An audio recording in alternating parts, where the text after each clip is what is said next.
Praise the Lord. மீட்பு நட்சத்திரமாகிய இயேசு கிறிஸ்துவின் இனிதான நாமத்தினுடைய அன்பின் வாழ்த்துக்கள். ஆதியாகமம் 1 4வது வசனம். வெளிச்சம் நல்லது என்று தேவன் கண்டார், வெளிச்சத்தையும் இருளையும் தேவன் வெவ்வேறாக பிரித்தார். அல்லேலூயா. Genesis chapter 1:4. வெளிச்சம் நல்லது. எந்த ஒரு காரியத்திற்கும் ஒரு நல்லது இருக்குது, ஒரு கெட்டது இருக்குது. நம்ம தக்காளி வாங்க போகிறோம், வெங்காயம் வாங்க போகிறோம். டிஃப்ரெண்ட்டான ரேட்டில் டிஃப்ரெண்ட்டான வெரைட்டிஸில் பொருட்கள் எல்லாம் இருக்கும். அதிகமாக காசு கொடுத்து நம்ம வாங்கிட்டு வந்திருப்போம், அதுதான் பெஸ்ட்டுன்னு நினச்சிருப்போம். ஆனால் நம்ம வீட்டில் செக் பண்ணி பார்க்கும்போது பார்த்திங்கன்னா கண்ணை கவர்ந்துருக்குமே தவிர வீட்டு வந்து பார்க்கும்போது தான் தெரியும் அத்தனை கெட்டு போயிருக்கும், நல்லா இருக்காது. ஆனால் ஆண்டவர் பாருங்கள், நம்முடைய வாழ்க்கையில் எடுத்த உடனே ஒரு நல்ல ஆசீர்வாதத்தை கர்த்தர் வச்சிருக்கிறார். எங்கே தான் வச்சிருக்கிறார்? வெளிச்சம் நல்லது என்று தேவன் கண்டார். இருளுக்க ஜனங்கள் பெரிய வெளிச்சத்தை கண்டார்கள். எப்போ நடந்தது? நமக்காக இயேசப்பா தன்னை அர்ப்பணித்து கொள்கிறார். 40 நாட்கள் உபவாசம் பண்ணுறார், பிசாசை மேற்கொண்டு வருகிறார். அருமையான அந்த யோவான் சண்டு போய் ஞானஸ்நானம் எடுத்துகிட்டு வர்றார். ஒவ்வொரு விஷயங்களும் நம்முடைய ஸ்டேட்டஸ் என்ன, நான் யார் தெரியுமா அப்படின்னு நாம் பேசிக்கிறோம். நம்முடைய எண்ணங்கள் சிந்தனைகளை நம்ம ஒரு பெரிய லெவலில் வச்சுக்கிறோம். ஆனால் இந்த ஆண்டவர் இயேசு நமக்காக பண்ண விஷயங்களை கொஞ்சம் நினச்சி பாருங்களேன். தாழ்மையாக போகிறாரு, போயிட்டு ஞானஸ்நானம் எடுக்க போகிறார். நான் உம்மாலே நான் சில பேர் இருக்கிற இடத்துல வரலாமா? இப்பொழுது இடம் கொடுப்பா, அப்போது எல்லா அநீதி நேரத்துக்கு நாம் கெட்டதாக இருக்கும்.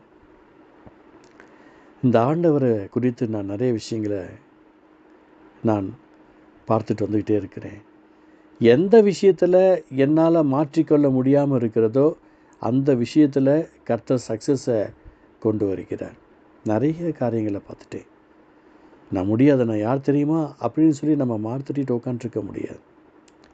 அவருடைய பிள்ளைகளாய் நாம் மாறும்போது வெளிச்சம் நல்லது என்று தெரிகிறது. அவர் ஒவ்வொரு விஷயங்களாக போகிறார். தேவ ஆவியானவர் மேலே இறங்கி வருகிறார், உபவாசம் பண்ண போகிறார். அங்கே நடக்கிறத பாருங்கள். இருள் இருக்க ஜனங்கள் பெரிய வெளிச்சத்தை கண்டார்கள். ஏசப்போடைய அன்பை ருசி பார்த்துருக்கிற நீங்கள் இன்றைக்கி வேலைக்கு போகிறீங்க, ஸ்கூலுக்கு போகிறீங்க, காலேஜுக்கு போகிறீங்க, இல்லை ஏதாவது முக்கியமான ஏதாவது ஒரு ஃபங்க்ஷனுக்கு அழைக்கப்பட்டு இருக்கிறீங்க. நீங்கள் வெளிச்சம் என்பதை அவங்களுக்கு தெரியணும். இருளோடு நீங்கள் இருக்கக்கூடியவர்கள் இல்லை என்பது அவங்களுக்கு தெரியணும். இந்த விஷயத்தில் நீங்கள் மிகுந்த கவனமாக இருக்கணும். ஏன்னா தேவன் வெளிச்சம் உண்டாக்குறது என்றால் வெளிச்சம் உண்டாயிற்று. தேவன் அந்த வெளிச்சத்தை தான் நல்லதுன்னு சொல்கிறாரு. வெளிச்சத்தையும் இருளையும் வெவ்வேறாக தேவன் பிரிக்கிறார் என்று சொல்லி பார்க்கிறோம். அந்த நல்லதுங்க, வெளிச்சம் நல்லது. நம்ம ஆண்டவருடைய பிள்ளைகளோடு இருப்பது நல்லது.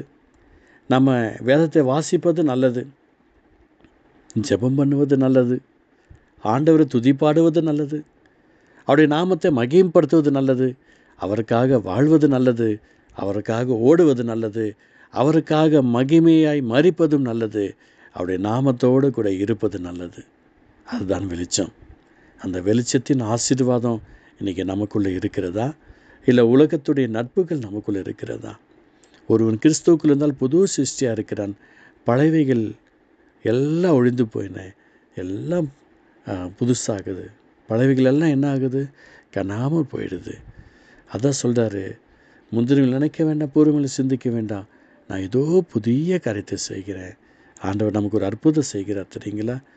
உங்களுக்குள்ளே இருக்கிற கிறிஸ்துவுக்குரிய அந்த சுபாவம் நல்லதுங்க. நீங்கள் ஏசப்பாவோடு இருக்கிற அந்த நேரம் நல்லது, ஜெபத்தில் இருக்கிற அந்த நேரம் நல்லது, வேதத்தை வாசிக்கிறது நல்லது, உபவாசம் பண்ணுவது நல்லது. அதெல்லாம் வெளிச்சம். ஆண்டவர் சொல்கிறாரு, மலை மேல் இருக்கிற பட்டணம் மறைந்திருக்க மாட்டாது, விளக்கை கொளுத்தி மரக்காலின் கீழல்ல மேலே தான் வைப்பார்கள். நீங்கள் வெளிச்சத்தின் பிள்ளைகளாக இருந்தீங்க அப்படின்னா நீங்கள் மேலே வைக்கப்படுவீர்கள். உங்கள் குடும்பம் மேலோங்கும், உங்கள் ஆசீர்வாதம் வந்து சேரும். நீங்கள் இத்தனை நாட்கள் கீழாக இருந்தீங்க, இன்றைக்கி அந்த வெளிச்சம் உங்களோடு வருகிறது. வெளிச்சமாகிய இயேசுவின் அன்பு உங்களோடு வருகிறது.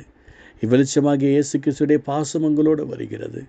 வெளிச்சமாகிய இயேசு கிறிஸ்துடைய அன்பு உங்களை நெருக்குகிறது. உங்களுடைய வாழ்க்கை மாற்றப்படுகிறது. உங்கள் வாழ்க்கையில் ஒரு அற்புதத்தை கர்த்தர் செய்கிறார். அன்பு தகப்பனே, இந்த வார்த்தைகளை கேட்டுக்கொண்டிருக்கிற ஒவ்வொரு உள்ளங்களிலும் இல்லங்களிலும் தேவ அன்பு வெளிச்சம் நல்லது என்பதை பூரணமாய் நிரூபிக்கப்படட்டும். கிருபை உண்டாகட்டும். இயேசு நல்ல பிதாவே. ஆமேன், ஆமேன்.